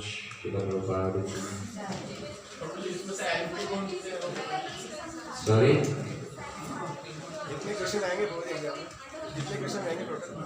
कितने क्वेश्चन आएंगे? एक्चुअली इसमें प्रश्न क्वेश्चन का पेपर इधर ही है आपका, दे दें आपको? नहीं,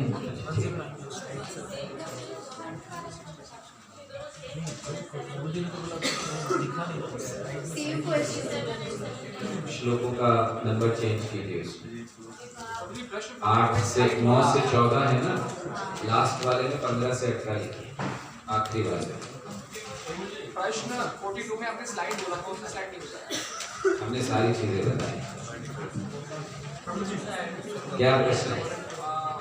4 से 8 तक के दूसरे खंड का वो आपको अपने आप लिखना है। अब लोग 4 से 8 कैसे जा रहा है, क्या क्या कनेक्शन है। हाँ जी, जैसे प्रश्न आएंगे तो शांति शांति शांति, कृपया बात मत कीजिए। जैसे क्वेश्चन आएंगे तो उसमें वर्ड लिमिट भी रहेगी।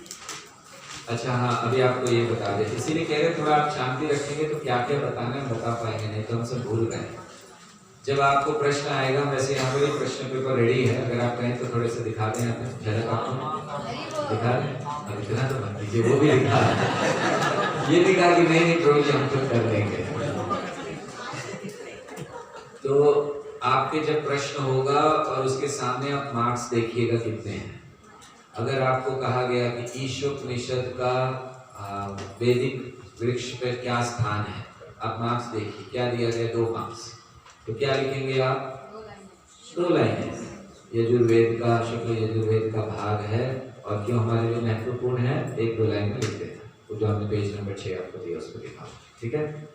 तो ये हो गया। फिर आप कोई और प्रश्न आता है, 3 प्रमाणों को सूचीबद्ध कीजिए और एक उदाहरण के साथ विस्तार से समझाइए। सामने मार्क्स देखिए, 10 मार्क्स, 2-3 पेज तो लिख दीजिए, मतलब लगे कि 10 मार्क्स मिलने चाहिए। तो ऐसे समझ में आया, मार्क्स देखकर आपको लिखना है। ऐसा नहीं कि 3 मार्क्स का और आप उस पहले पेज पे पेज लिखे जा रहे हैं, मिलेगा क्या? फाइनली 3 मार्क्स, उससे ऊपर तो मिल नहीं सकता। और उसमें इतना लंबा लिखेंगे, पता चला मेन पॉइंट नहीं लिखा तो उसमें कुछ भी नहीं मिलेगा, मतलब आपके 3 पेज व्यर्थ हो गए। तो इस तरह से आपको लिखना है, ठीक है। हाँ जी, विभाग वाला जो क्वेश्चन है उसमें आपको क्या करना है, उसको एक से दूसरे का संपर्क बताना है। पहले विभाग का नाम लिखना है, जैसे पहले विभाग का नाम है प्रकृति के नियम, और फिर पहले ईश स्तुति में भगवान के बारे में बताया गया है, जीव पूर्णता प्राप्त कर सकता है, ये बताया गया है। फिर दूसरे श्लोक में जीव को पूर्णता प्राप्त करने के लिए किस सिद्धांत का पालन करना है वो बताया गया, फिर थोड़ा सा उसका वर्णन, फिर जो पालन करते हैं उनका क्या होता है उसका वर्णन, और फिर जो पालन नहीं करते, ये कहा जाता है ऐसे खंड में लिखना, ठीक है। और हर एक खंड का ऐसे ही लिखना, 4, 5, 6 जो भी आएंगे।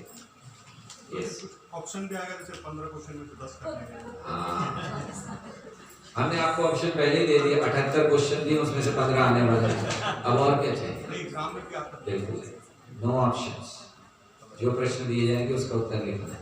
हाँ जी, 100 मार्क्स का, 100 मार्क्स, ऐसे भी 100 मार्क्स।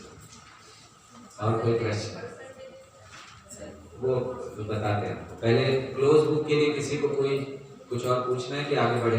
तुरंत, बहुत लेट हो रहा है, जल्दी कीजिए। हाँ, 12 से 15 देखेंगे जितने इच्छा होगी।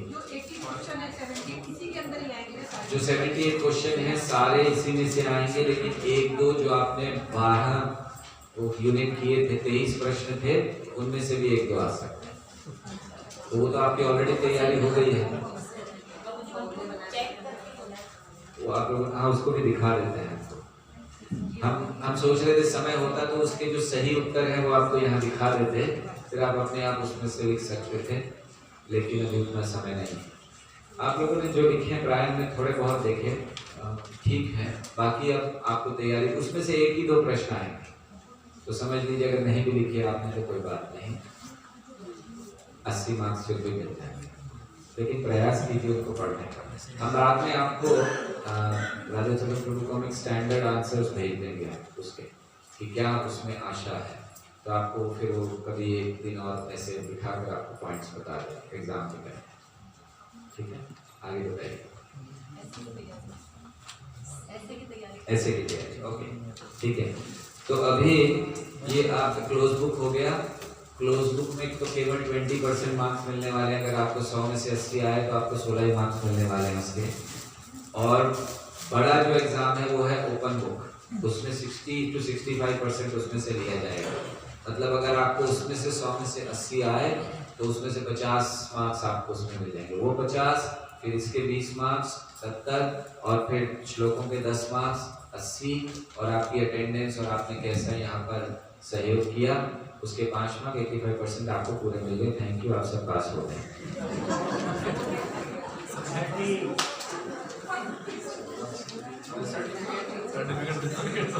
हाँ सर्टिफिकेट प्रिंट करवा रहे हैं, साल 2 साल में आते हैं। अच्छा 10 तारीख को आपका ये एग्जाम है, 15 तारीख तक आपको ओपन बुक का सबमिशन करना है। 15 दिन बाकी हैं, अभी भी आप वो कर रहे हो, फिर और क्या कर जाएगा। आज तो 1 ही तारीख है, 15 दिन दिए हैं। हमने 10 कहे थे, हमने 5 बढ़ा दिए। आपको याद होगा हमने कहा जिस दिन ये कोर्स खत्म होगा उससे 10 दिन, अभी तो 15 कर दिए। आपको खुश होना चाहिए, हमारे यही तकलीफ है, बस केवल 25-30 दिन होने चाहिए। 1 साल भी देंगे तो आप 1 होगी, 1 साल में कैसे लिखेंगे। 15 तारीख को सबमिशन होना चाहिए उसका। हम राधा चंद्र से फोन करके पूछेंगे अगर 15 को जिसने नहीं दिया है तो फिर उसके मार्क्स कम हो जाएंगे, ठीक है। ओके तो अभी आपको कैसे लिखना है वो हमने वैसे बताया था। जिनको अंग्रेजी में चाहिए ये प्रश्न ऐसे के यहाँ पर हैं, वो लोग बाद में ले सकते हैं। तो इसको लिखना कैसे, हमने जैसे आपको पहले बताया था कि एक कोई भी 7 में से आप चुन सकते हैं, जो 7 आपको पास है उसमें से चुन सकते हैं। और अपने तर्क को रखते समय मंत्र तथा तात्पर्य दोनों का प्रयोग करना है। तो मंत्र में जो अनुवाद दिया वो यूज कर सकते हैं, तात्पर्य का यूज कर सकते हैं। आप उसे अपने शब्दों में लिख सकते हैं या ग्रंथ से उद्धृत कर सकते हैं, दोनों कर सकते हैं। जैसे जैसा अनुवाद है वैसा भी लिख सकते हैं, या उसको अपने शब्दों में भी लिख सकते हैं समझाने के लिए। लेकिन जब भी आप कहीं से लिखते हैं तो संदर्भ देना चाहिए कि मंत्र 8 से ये कहा गया है, मंत्र 4 से ये कहा गया है, भगवद गीता से ये कहा गया है, इसको आपको लिखना। और फिर सारी चीज़ों को इंट्रोडक्शन देकर अलग अलग पैराग्राफ्स में उसको बताना। तो हम आपको दिखाना तो नहीं चाहिए, लेकिन हमने वही कहा कि पता नहीं क्यों आप लोगों के ऊपर वो नहीं दया वही तो आप लोग हमारे ऊपर कर रहे हो, हमें सहन कर रहे हैं। पेशेंट ज़्यादा वीक होता है ना। डॉक्टर के अंदर कंपैशन ज़्यादा। नहीं डॉक्टर ये भी तो सोच रहे हैं कि मेरी प्रैक्टिस का क्या होगा। अगर सारे ही फेल हो गए डब्बा किस पर लगेगा। कोई चिंता हुआ है, आपकी चिंता नहीं है। सो हम आपको 1-2-3 एसेज अलग अलग भगवद गीता के ईशोपनिषद के दिखाते हैं जो हमने लिखे थे जब हमने भक्ति शास्त्री किया था या कर रहे थे, भक्ति शास्त्री के लिए लिखे थे, हम लोगों को चाहिए तो उस समय लिखे थे। तो ये उसमें केवल ये देख के कॉपी नहीं करना है, इसलिए आपको देंगे नहीं, ये केवल देखने के लिए कि कैसे उसको स्ट्रक्चर किया जाता है। लेकिन एक ही नुकसान है, ये इंग्लिश में है, क्षमा चाहते हैं, क्योंकि हमारी बुद्धि भ्रष्ट थी, हमने हिंदी में किया नहीं।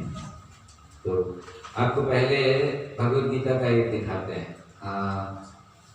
एक ऐसे है भगवद गीता में लिखने के लिए हम लोग देते हैं फाइनल जर्नी। फाइनल जर्नी मतलब उसको दिखाया जाता है कि अगर आप किसी ऐसे व्यक्ति को भगवद गीता समझाना चाहते हो जो अपनी फोटो खींचना बंद कीजिए, और खास करके जब लिखा हुआ आएगा बिल्कुल फोटो नहीं खींचना।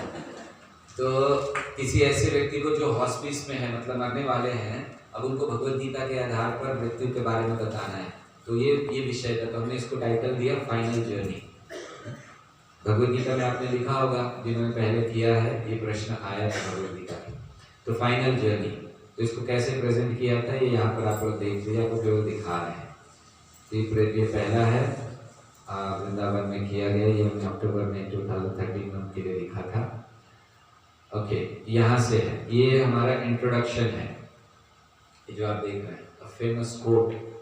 तो हमने क्योंकि फाइनल जर्नी है, मृत्यु का वर्णन है, तो हमने लिखा कि एक अमेरिका की मनोचिकित्सक हैं जिनका नाम है एलिजाबेथ रॉस। तो ऐसे ये बता रहे कि हम कुछ लिखे तो देना चाहिए किसने लिखा, हमने लिखा नहीं बोलना चाहिए, पहली चीज़। तो उन्होंने लिखा है कि मैंने अपने बच्चों से कहा है कि जब मैं मरूं, मेरी मृत्यु हो, तो आकाश में गुब्बारे उड़ाना और उत्सव मनाना। क्यों? क्योंकि मेरे लिए जो मृत्यु है ये एक स्टेप आगे जाना है, इट्स ग्रेजुएशन फॉर मी। तो ये इससे प्रारंभ किया क्योंकि हमारा विषय ही यही है, हम ये समझाने वाले हैं कि मृत्यु अंत नहीं है, मृत्यु एक स्टेप आगे जाना है, भगवान की ओर जाना है। तो इसलिए इंट्रोडक्शन, तो ये आपको समझाने इंट्रोडक्शन मतलब ऐसा होना चाहिए ऐसा नहीं कि आपने कुछ और लिख दिया। विषय जो आप बोलने वाले हो वो इंट्रोडक्शन में आ जाना चाहिए। तो हमारा विषय आ गया इंट्रोडक्शन में, हालांकि हमने कोट दिया, बाहर से कोट लिया है, लेकिन विषय आ गया कि हम क्या कहने जा रहे हैं कि मृत्यु हमारे लिए आगे जाने का अवसर है। क्योंकि हम ये किनको बोल रहे हैं ये भी आप सब ध्यान रखिएगा। जैसे आपके इसमें एक प्रश्न है कि वैज्ञानिक विद्वानों की सभा में आपको परम सत्य का वर्णन करना है, तो आपको ध्यान रखना जब विद्वानों की सभा में बोल रहे हैं तो विद्वानों की तरह बोलना है। वहाँ जाके नहीं बोले कि हरे नाम कीजिए सब कुछ हो जाएगा, तो वो विद्वान लोग हैं तो उनको शास्त्रों से कोट करना है। लेकिन यहाँ किसको दिया जा रहा है? जो लोग अब मरने वाले हैं, हॉस्पिस में हैं, तो उनके लिए हमने एक पत्रिका में हमें समझिए एक आर्टिकल लिखना है, तो ये आर्टिकल उनके लिए लिखा गया है। तो हम उनको कैसे एड्रेस करेंगे? तो आपको लिखते समय सारा ध्यान रखना कि आप किसको एड्रेस कर रहे हो। तो इसीलिए फिर आगे हमने लिखा कि हालांकि उनको ये पता कह रही थी कि हमारे लिए ग्रेजुएशन है, लेकिन उनको ये पता नहीं था, भगवद गीता का ज्ञान नहीं था कि किस तरह देह एक शरीर को छोड़कर दूसरे शरीर में प्रवेश करता है। लेकिन क्योंकि वो आत्मा है इसीलिए वो ऊपर या आगे जाने की कामना कर रही थी। और कहाँ जाने की कामना कर रही थी? आत्मा का अंत स्थान है भगवान के धाम में। तो हमारे पहले इंट्रोडक्शन में हम क्या कहने जा रहे हैं सारा आगे, अब उस चीज को हमने समझाना शुरू किया। नीचे हमने दिया कि आप सब ने, हम सब ने कई यात्राएं की हैं, और एक यात्रा का अर्थ ये होता है कि उसका एक प्रारंभ होता है और उसका एक अंत होता है। तो कई जो मूर्ख लोग हैं इस जगत के, अज्ञानी लोग हैं, वो इस जीवन को भी एक यात्रा मानते हैं कि जिसका प्रारंभ जन्म से हुआ और मृत्यु पर अंत हो गया। तो हमारी सारी चीजें किसके लिए हैं? ये बताने के लिए कि इसके बाद भी कुछ है। शुरुआत भी उससे, ये भी जो उदाहरण दे रही है इसीलिए कि उनके लिए होता है। लेकिन सत्यता ये है कि जीवन समाप्त मृत्यु पर नहीं होता, बल्कि एक नए जीवन की शुरुआत होती है, और एक ऐसा जीवन जिसमें फिर से संघर्ष है, फिर से दुख है। लेकिन के लिए कहे गए जो लोग भक्त नहीं, तो उनके लिए जीवन का। तो हम क्यों समझा रहे हैं ये चीजें? ताकि आपका जीवन ऐसा ना हो कि आप अब मरने वाले हो तो अगला जीवन आपका संघर्ष का ना हो, तो आपको क्या करना है। तो ये पूरा विषय है, ठीक है, ये ऐसे। और इसमें अंत में हमने कंक्लूजन दिया है। भगवद गीता से, ईशोपनिषद से सब देते देते केवल हमने अपने मन से सब नहीं लिखा है, और इसके बाद अंत में कंक्लूजन है। तो कंक्लूजन यहाँ है। तो हमने लास्ट में उसको पैराग्राफ में दिया कि हमें प्रयास करना चाहिए कि हम कृष्ण के धाम में प्रवेश कर सकें, जहाँ बहुत आनंद है, जहाँ गायें हैं और हर कोई उनकी सेवा में लगा है। कोई फूल ला रहा है, कोई भोग बना रहा है, कोई कृष्ण के साथ खेल रहा है, वहाँ कोई मृत्यु नहीं। तो ये क्यों कहा जा रहा है? जो मरने वाला उसको एनकरेज करने के लिए कि आपको भगवान के धाम जाना है। तो अंत तक आपको ध्यान रखना चाहिए आप किसको एड्रेस कर रहे हैं। तो वहाँ पर कोई जन्म नहीं है, मृत्यु नहीं है, कष्ट नहीं है। ऐसे स्थान में भगवान कृष्ण हमें स्थान देने के लिए आतुर हैं। वो अपने दोनों हाथ आगे बढ़ाकर हमें वहाँ स्वागत करने के लिए तैयार हैं। प्रश्न ये है कि क्या हम तैयार हैं। तो इसीलिए भगवान कृष्ण को प्राप्त करने के लिए आप तैयारी कीजिए, भगवान के नाम का जप करके, और अपने जीवन को सफल।